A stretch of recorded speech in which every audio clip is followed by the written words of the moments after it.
If you're looking to move in the inner loop and you're starting to research some of the schools, here are some things that the online school ratings do not tell you. Yeah, the ratings that you see online may not tell the whole story about how good a school is.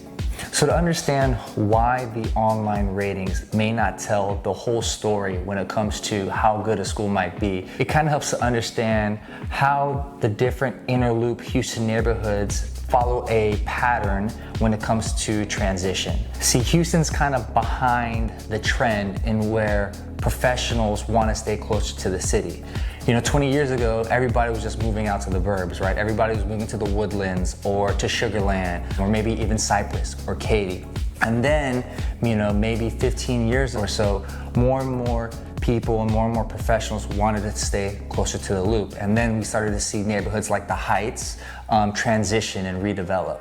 So typically when a area starts to transition, it's usually a young first-time home buyer that is buying into these neighborhoods, right? It's more affordable and they don't have families and kids and schools to worry about.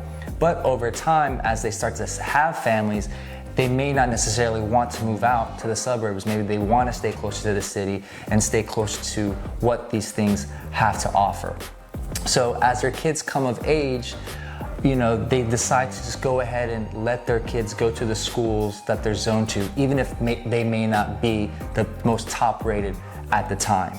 So as these neighborhoods continue to transition and more families decide that they want to stay in these neighborhoods and close to the city rather than go out to the burbs, and as their kids go to the schools that these neighborhoods are zoned to, the parents tend to get more and more involved in the schooling. So naturally you'll see the ratings of the elementary schools transition first, right? It's because these are the kids whose parents didn't want to move out.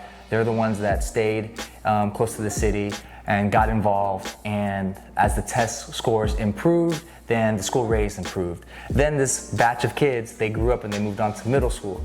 And then lastly, of course, these kids will then move on to high school, same story.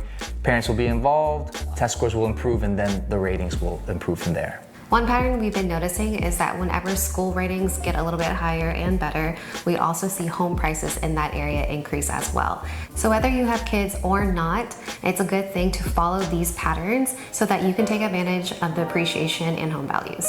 We hope you found this video helpful. If you happen to live in the inner loop Houston and you've started to notice the school's transition in the area that you live, drop a comment down below. We'd love to hear from you.